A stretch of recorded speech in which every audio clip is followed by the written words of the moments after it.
Di Nganjuk, Jawa Timur, jejak api tak bisa berbohong. Seorang ibu dan dua putrinya menjadi korban kekejaman tak terbayangkan. Dua tewas secara sadis oleh tusukan pisau, menyisakan satu korban dalam kondisi kritis.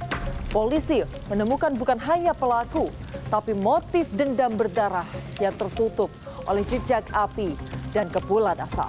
Inilah AI Investigasi.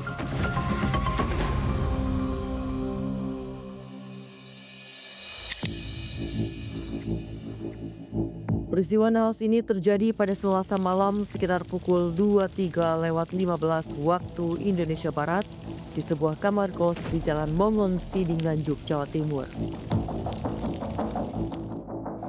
Tim kepolisian yang tiba di lokasi dihadapkan pada pemandangan mengerikan. Di dalam kamar kos, dua korban ditemukan tewas mengenaskan dalam posisi telungkup. EN bersama putri sulungnya, EJ. Keduanya tewas dengan luka tusukan di area perut dan leher belakang. Sementara itu anak bungsu, ED, ditemukan kritis dengan luka tusuk di perut dan punggung. Pelaku tak hanya menikam, tapi berupaya membakar kamar kos.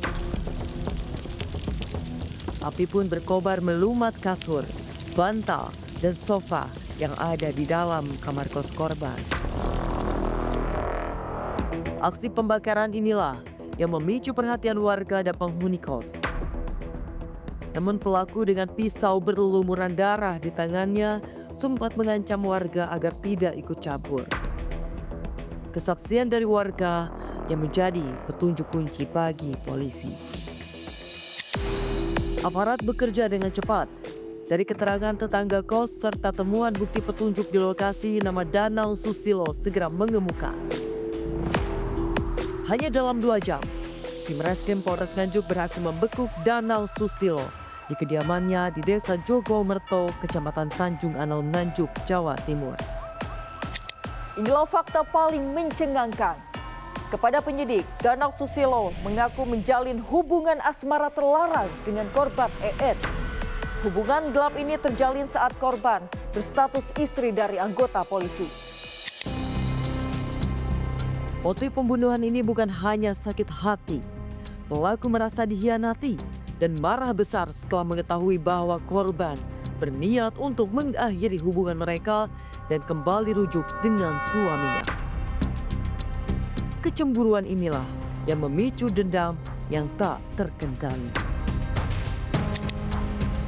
Pihak kepolisian terus mendalami status keluarga korban.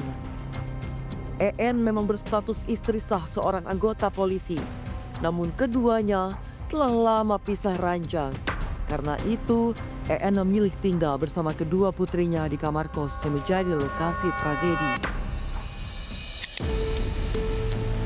Situasi ini memberi celah bagi hubungan asmara gelap dengan DS, hingga menimbulkan konflik personal. Fakta mengenai cemburu buta pelaku sudah dikonfirmasi sebagai akar utama tragedi.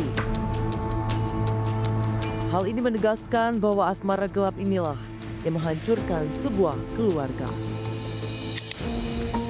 Atas perbuatannya yang keji, pelaku Danang Susilo kini dijerat dengan pasal berlapis. Polisi menyangkakan pasal tentang pembunuhan berencana dan juga pasal penganiayaan berat. Hal ini diperkuat dengan adanya upaya penghilangan jejak melalui pembakaran. Ancaman hukuman yang menanti Danang Susilo bukanlah hukuman ringan. Ia bisa menghadapi hukuman penjara seumur hidup atau bahkan hukuman mati. Di tengah proses hukum terhadap pelaku, dua korban dalam tragedi ini telah dimakamkan secara haru di Kediri, Jawa Timur. Kasus ini menjadi pengingat tragis bahwa cinta terlarang yang dipicu cemburu buta bisa berakhir dengan kehancuran dan kematian.